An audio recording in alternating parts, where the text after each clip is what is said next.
Bienvenue sur la chaîne JCF TV qui s'efforce de vous fournir au quotidien des chapitres de la Bible. Nous remercions tous ceux qui ont bien voulu nous encourager en s'abonnant à notre chaîne, et si vous êtes nouveau à nous suivre, abonnez-vous, activez la cloche de notification et like s'il vous plaît les vidéos et partagez autour de vous pour faire connaître la parole de Dieu. Cette chaîne est une chaîne de santé spirituelle qui renforce la connaissance de chacun des enfants de Dieu. Merci à tous de nous aider à partager massivement pour plus de personnes converties à travers l'écoute. Amen. Le Deutéronome, chapitre 4.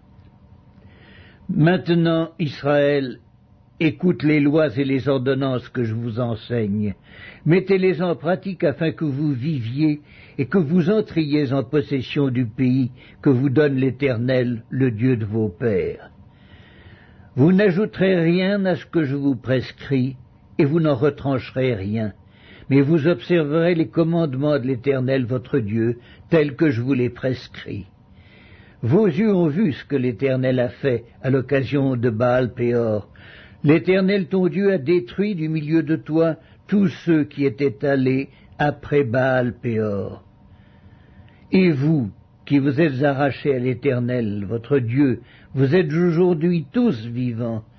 Voici, je vous ai enseigné des lois et des ordonnances, comme l'Éternel mon Dieu me l'a commandé, afin que vous les mettiez en pratique dans le pays dont vous allez prendre possession.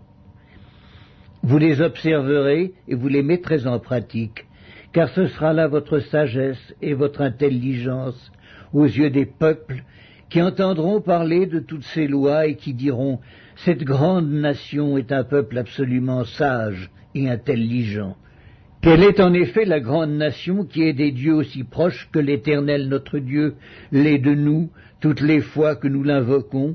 Et quelle est la grande nation qui est des lois et des ordonnances justes, comme toute cette loi que je vous présente aujourd'hui?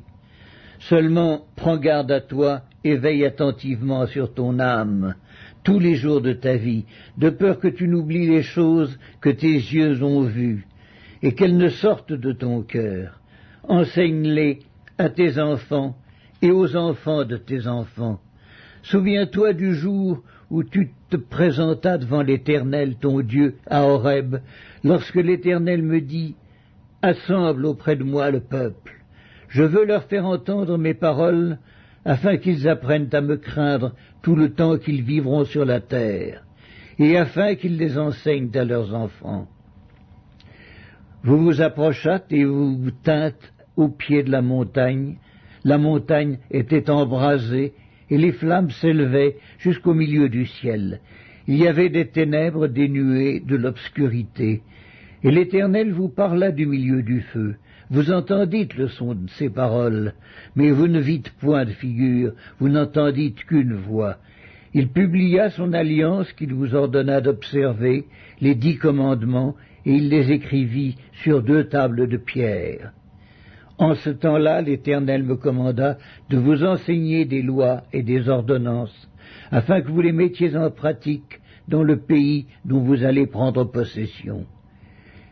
Puisque vous n'avez vu aucune figure le jour où l'Éternel vous parla du milieu du feu, à Horeb, veillez attentivement sur vos âmes, de peur que vous ne vous corrompiez et que vous ne vous fassiez une image taillée, une représentation de quelque idole, la figure d'un homme ou d'une femme, la figure d'un animal qui soit sur la terre, la figure d'un oiseau qui vole dans les cieux, la figure d'une bête qui rampe sur le sol, la figure d'un poisson qui vive dans les eaux, au-dessous de la terre. Veille sur ton âme, de peur que, levant tes yeux vers le ciel et voyant le soleil, la lune et les étoiles, toute l'armée des cieux, tu ne sois entraîné à te prosterner en leur présence et à leur rendre un culte. Ce sont des choses que l'Éternel ton Dieu a données en partage à tous les peuples sous le ciel tout entier. Mais vous, l'Éternel vous a pris et vous a fait sortir de la fournaise de fer de l'Égypte, afin que vous fussiez un peuple qui lui appartint en propre, comme vous l'êtes aujourd'hui.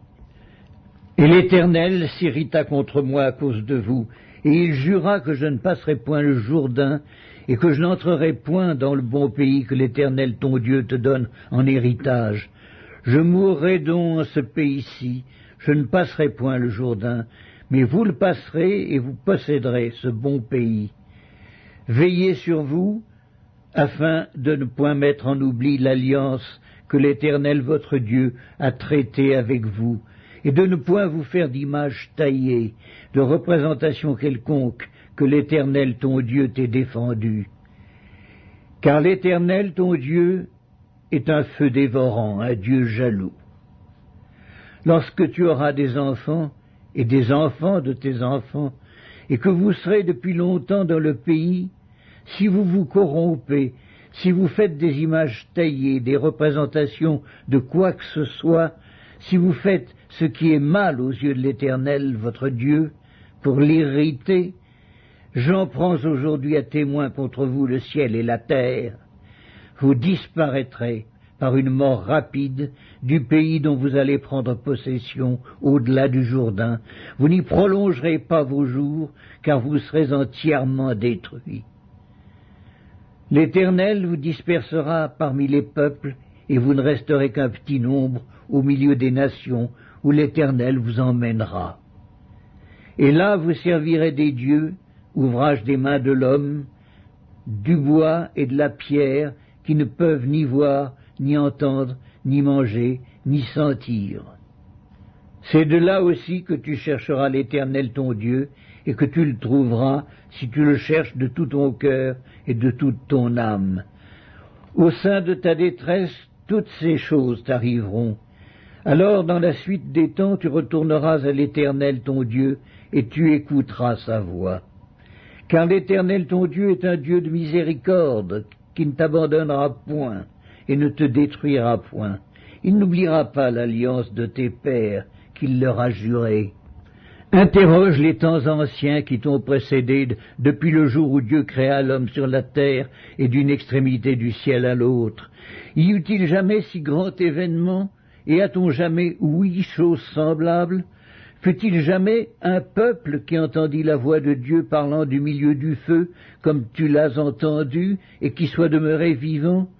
Fut-il jamais un Dieu qui essaya de venir prendre à lui une nation du milieu d'une nation, par des épreuves, des signes, des miracles et des combats, à main forte et à bras étendus, et avec des prodiges de terreur, comme l'a fait pour vous l'Éternel votre Dieu, en Égypte et sous vos yeux?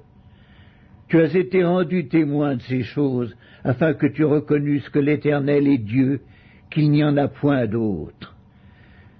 Du ciel, il t'a fait entendre sa voix pour t'instruire, et sur la terre il t'a fait voir son grand feu, et tu as entendu ses paroles du milieu du feu.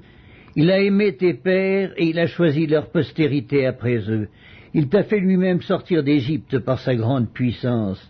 Il a chassé devant toi des nations supérieures en nombre et en force, pour te faire entrer dans leur pays, pour t'en donner la possession, comme tu le vois aujourd'hui. Sache donc en ce jour, et retiens dans ton cœur, que l'Éternel est Dieu, en haut dans le ciel et en bas sur la terre, et qu'il n'y en a point d'autre. Et observe ces lois et ces commandements que je te prescris aujourd'hui, afin que tu sois heureux, toi, tes enfants après toi, et que tu prolonges désormais tes jours dans le pays que l'Éternel ton Dieu te donne. Alors Moïse choisit 3 villes de l'autre côté du Jourdain, à l'Orient, afin qu'elles servissent de refuge aux meurtriers qui auraient involontairement tué son prochain, sans avoir été auparavant son ennemi, et afin qu'il pût sauver sa vie en s'enfuyant dans l'une de ces villes. C'était Beth-ser dans le désert, dans la plaine chez les Rubénites, Ramoth en Galaad chez les Gadites, et Golan en Basan chez les Manassites. C'est ici la loi que présenta Moïse aux enfants d'Israël. Voici les préceptes, les lois et les ordonnances que Moïse prescrivit aux enfants d'Israël après leur sortie d'Égypte. C'était de l'autre côté du Jourdain, dans la vallée, vis-à-vis de Beth-péor, au pays de Sion, roi des Amoréens, qui habitait à Hesbon, et qui fut battu par Moïse et les enfants d'Israël après leur sortie d'Égypte. Ils s'emparèrent de son pays et de celui d'Og, roi de Basan. Ces deux rois des Amoréens étaient de l'autre côté du Jourdain, à l'Orient. Leur territoire s'étendait depuis Aroër, sur les bords du torrent de l'Arnon, jusqu'à la montagne de Sion, qui est l'Hermon. Et il embrassait toute la plaine de l'autre côté du Jourdain, à l'Orient, jusqu'à la mer de la plaine au pied du Pisga.